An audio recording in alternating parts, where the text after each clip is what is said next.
বিসমিল্লাহির রহমানির রহিম। 21শে এপ্রিল 2025। পথে ঘাটে যেখানে যাবেন, চায়ের আড্ডায়, সবখানে একটা কথা, উকিল সাহেব আসলে কি নির্বাচন হবে 2025 সালের ডিসেম্বরে বা 2026 জুনের মধ্যে কি আসলে ভোট হবে? কি যে উত্তর দেওয়াটা কত বড় কঠিন। তো এখন আমি একটা সিদ্ধান্ত নিয়েছি, সবাইকে আমি বলি ভাই ভোট হবে না। হ্যাঁ, অনেকে বলে কি বললেন আপনি? আমি বললাম যে না, 25 সালে তো ভোট হবে না, 2026 সালে ভোট হবে না। এখন বলেন ভোটটা কীভাবে হবে? লন্ডনে যখন জামাতে আমির যখন একটা বিবৃতি দিল, তখন বিএনপির বুকের মধ্যে একটা পানি আসলো, মনটা প্রফুল্ল হলো। যাক, বিএনপি মনে করলো যে অন্তত অংশগ্রহণ নির্বাচন হওয়ার মতো একটা সিচুয়েশন তৈরি হচ্ছে। কিন্তু লন্ডন থেকে আসার পরে আমিরের জামাত বলে, জামাত ইসলাম তাদের আমিরকে, যতটুকু শুনলাম, সত্য মিথ্যা জানি না, মাঠে জামাতের যে সকল বা শিবিরের যে সকল কর্মীরা আছে, সক্রিয় কর্মী, তাদের তোপের মুখে পড়তে হয়েছে। যদিও জামাতের সব কথা তাদের অন্দর মহলের বাহিরে আসে না, ছিটে ফোটা আসে, যার কারণে জামাত আবার পোল্টি নিয়েছে, ডিগবাজি খেয়েছে। আওয়ামী লীগ তো নির্বাচন করার প্রশ্নই আসে না, তাদের ওই ধরনের ক্যান্ডিডেটও নাই, তাদের লোকজনও নাই। এখন আমরা যে বলি নির্বাচন, এখানে একটা কথা বলে রাখি। আমি মনে করি বিএনপির মির্জা ফখরুল সাহেবের নির্বাচনের রোডম্যাপ নিয়ে, কিংবা বিএনপির সালাউদ্দিন সাহেবের নির্বাচনী রোডম্যাপ নিয়ে ডক্টর ইউনূস সাহেবের দরবারে আর একটিবারও যাওয়া উচিত না। আর যদি তিনি যান, তিনি বাংলাদেশের বলা চলে অধিকাংশ মানুষের সামনে তিনি হাসির পাত্র হবেন। এবং মির্জা ফখরুল সাহেব এবং সালাউদ্দিন সাহেবকে টোটালি কিন্তু হাসির পাত্র করে ছাড়বে অন্যান্য দলগুলো।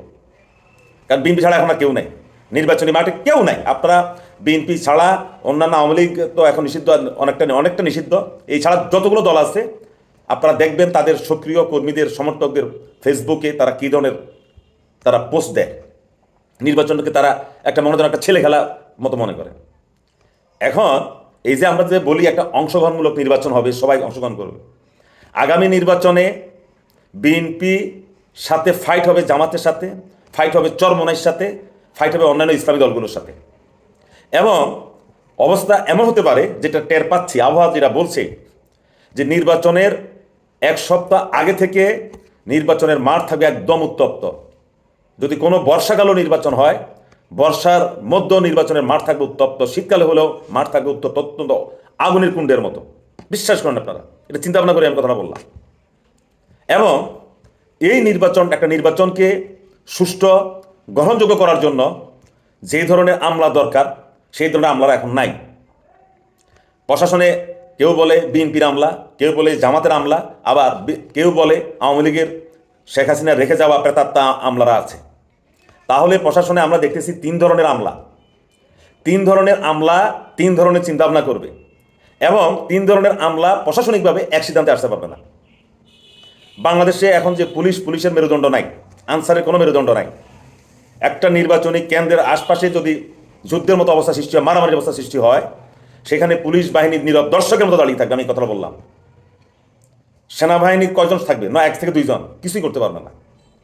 এবং আগামী নির্বাচনটা হবে অত্যন্ত সহিংসতাপূর্ণ।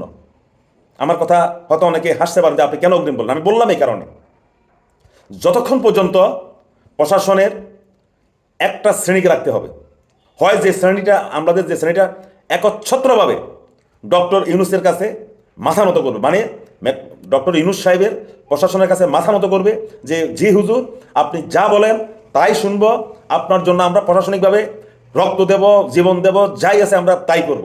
যদি এই ধরনের একটি প্রশাসন এককভাবে ডক্টর ইউনূস সাহেব পরিচালনা করতে পারেন, তাহলে নির্বাচনের একটা নমুনা দেখা দিতে পারে। কিন্তু আমি জানি, আমরা বুঝি যে প্রশাসনের এখন যে অবস্থা, ট্রায়াঙ্গুলার, একদিকে বিএনপি সমর্থন করছে, একদিকে জামাত সমর্থন করছে, একদিকে পুরনো আওয়ামী লীগের সমর্থকরা বসে আছে। কেউ ঝুঁকি দিতে যাবে না, কারণ ভাবে যদি কোনো কারণে অমুক সরকার আসে তাহলে আমার পদোন্নতি হবে না।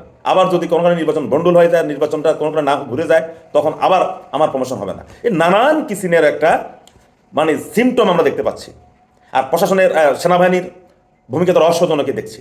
তা না হলে যে সেনাবাহিনীকে ম্যাজিস্ট্রেসি পাওয়ার দিয়ে রাস্তায় নামানো হয়েছে, ওই অ্যাকশন দেখলেন আপনারা। এই যে বলে চাঁদাবাজি, কি টোল আদায়, বালুমহল দখল, এর বাজার দখল, ওর বাড়ি দখল, কোনো অ্যাকশন দেখেন আপনারা? সেনাবাহিনী সর্বোচ্চ কি করে, কিছু আসামিকে ধরে থানায় নিয়ে দেয় পুলিশের কাছে, যে ভাই এদেরকে আমরা ধরলাম, এবার তোমরা এদের বিরুদ্ধে মামলা করো। কারণ সেনাবাহিনী তার মামলা করবে না।